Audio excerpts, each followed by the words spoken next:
scripture reading this morning is found in Genesis 50, verses 15 to 20, and I believe it's on page 42 in your pew Bibles. But I'm reading from the New Living Translation. But now that their father was dead, Jesus' brothers became fearful. Now Joseph will show his anger and pay us back for all the wrong we did to him, they said. I'm having a hard time seeing this. So they sent the message to Joseph. Before your father died, he instructed us to say to you, please forgive your brothers for the great wrong they did to you, for their sin in treating you so cruelly. So we, the servants of God, of your father, beg you to forgive our sin. When Joseph received the message, he broke down and wept. Then his brothers came and threw themselves down before Joseph. Look, we are your slaves, they said. But Joseph replied, don't be afraid of me. Am I God that I can punish you? You intended to harm me, but God intended it all for good. He brought me to this position so I could save the lives of many people. May God add his blessing to the reading, hearing, and the understanding of these beautiful holy words. Amen.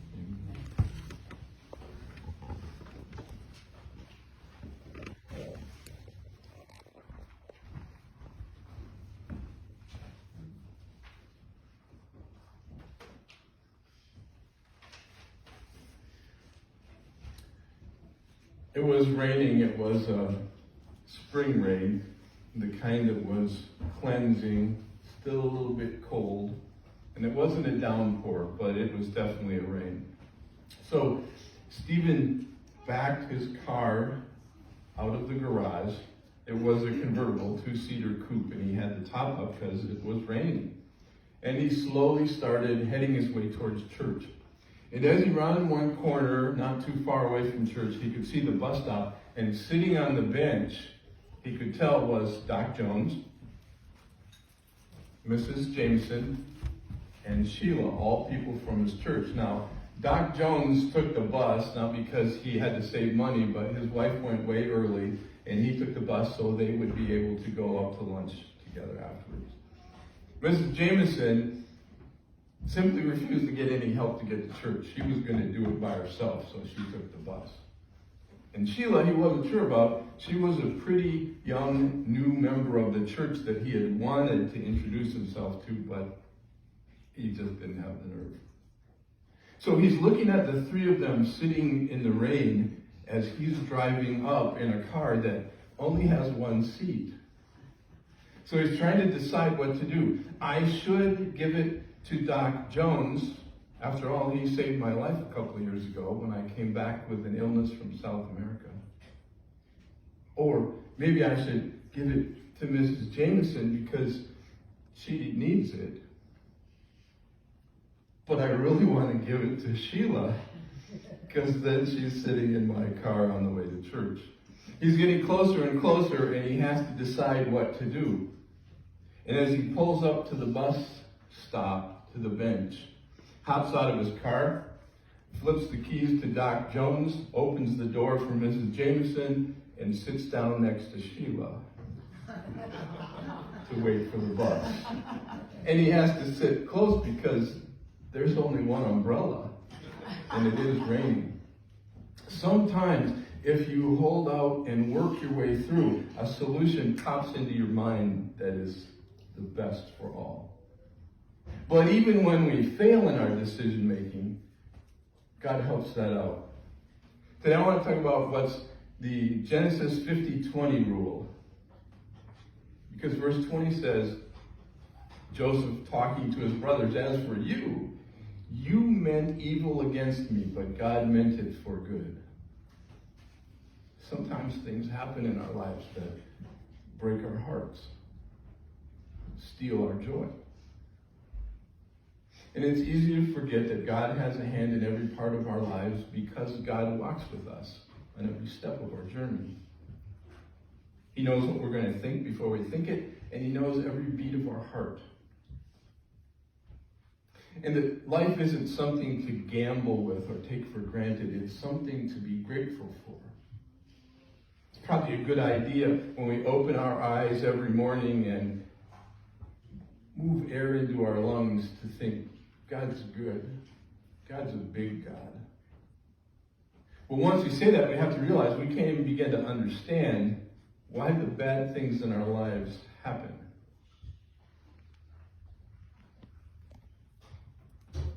Joseph's brothers had gone through this whole moment. If you remember the story, first of all, he had this fancy coat because he was his dad's favorite, and then he was kind of a big mouth and a show-off. And his brothers took the coat, took him, beat him up, threw him in a pit, rubbed animal's blood on the coat, told their dad that a lion or something had gotten him, and then at the last minute they decide not to kill him, so they pull him out of a pit and sell him to traders who are going towards Egypt, which maybe was worse. So, fast forward after that, and you can read all of this, just go to chapter 50 and go back, and then start forward. It's not that long. Then all of a sudden they have to go to Egypt because they're starving. There's famine in the land. And as they kneel down before the guy who decides what's going to happen with the grain, they realize that's the little boy they threw in the pit. He's now the second most powerful man in the world behind Pharaoh. And their secret is out. The sin, the evil, the bad deeds that they've done, they've kept down for so long. But not anymore. Now it's not only out in public, but here's the other piece. Their victim in this trial is also their judge. How about that? But all is not lost. Sometimes it seems like it, but not always. On the night of December 9th, 1914, I wasn't alive then, but I've read about it. December 9th, 1914, the company called Edison Industries was almost entirely destroyed by fire. That night, Edison lost $2 million, which would be $60 million today. And he lost most of his life's work. Because his buildings were concrete, all of his people had assured him that they were fireproof. They were not. At the time, Edison was 67 and his son Charles was 24. And Charles was running around frantic to find his father, and when he did, the inventor was standing by the blaze with his face all red from the heat and his white hair all tousled from the wind that carried that blaze. And later, the younger Edison would write, "My heart ached for him." He was 67, no longer a young man, and everything was going up in flames. The senior Edison spotted his son and shouted, "Charles, where's your mother?" And he said, I don't know, Dad." Thomas Edison said, "Go find her and bring her here." "Why?" the kid asked.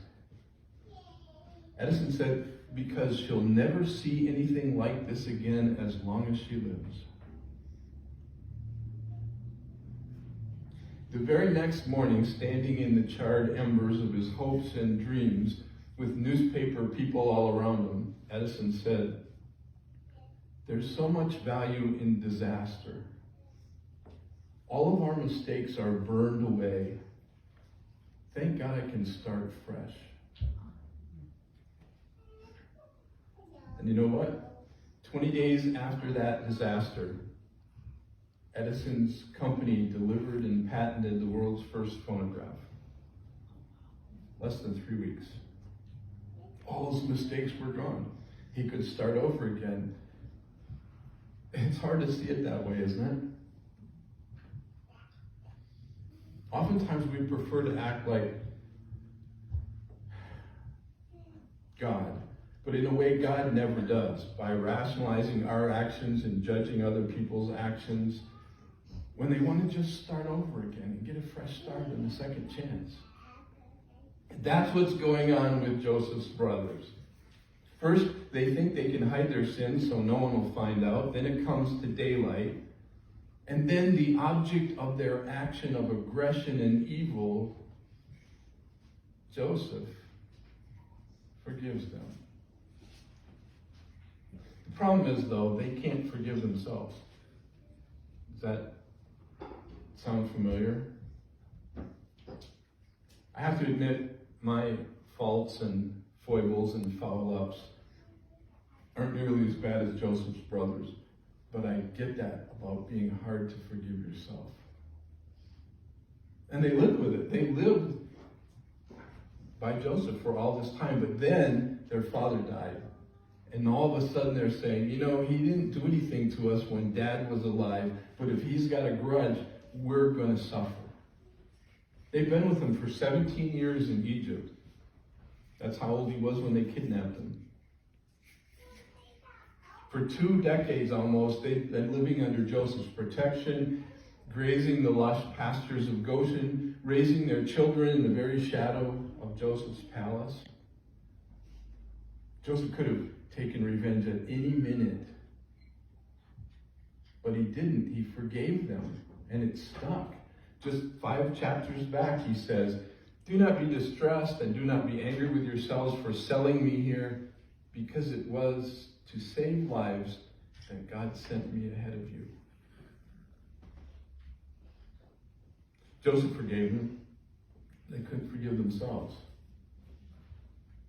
I read an article once about a lawyer who, after going to Bible study at his church, decided to cancel every debt that had been owed him longer than 6 months.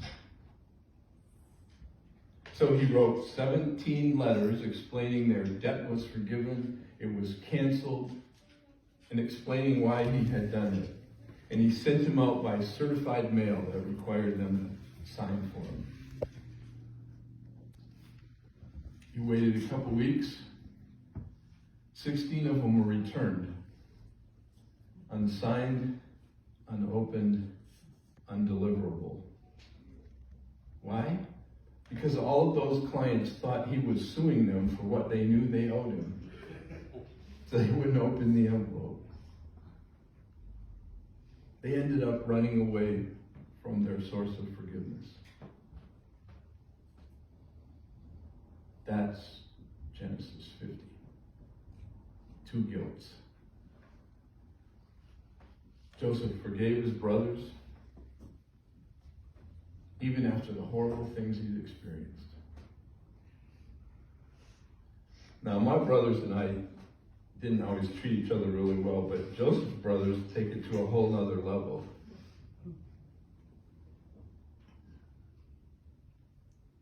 They stole his most valuable possession, his coat of many colors. They beat him down physically, emotionally, literally, figuratively, threw him in the pit. But Joseph forgives him anyway.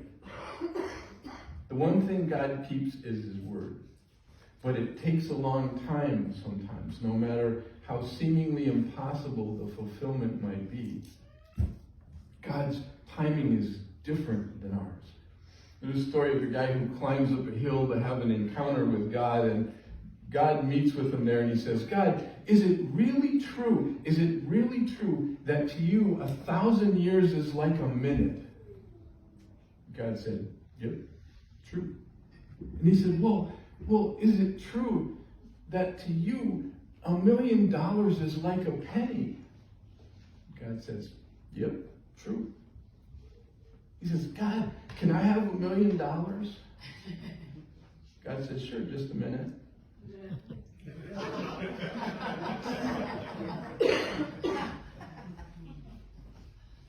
God fulfilled his promise. Think about it. If one of the sons of Israel, Joseph, had died in the pit, and the others, his brothers, had starved to death, God couldn't have kept his promise that Israel would become a great nation. God kept his word even through the accomplishments that were wrong. Because what they meant for evil, God meant for good. God's trustworthy, but on his own timetable. And then there's Joseph. Joseph trusted God when it was really, really hard. When he got kidnapped, when he got sold. And then he has these brief moments, but he ends up back in prison. But he's faithful and believes in God even when he can't see the end product, even when he can't see the big picture.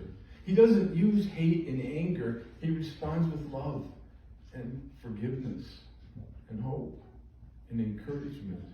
He was literally the life-giving blessing to the brothers who had tried to kill him, destroy his life. Joseph came to realize that what his brothers had meant for deep evil, God intended for good. And God provided for his brothers even though they had acted evilly. And let me be really honest. There are times when I've tried to be like Joseph.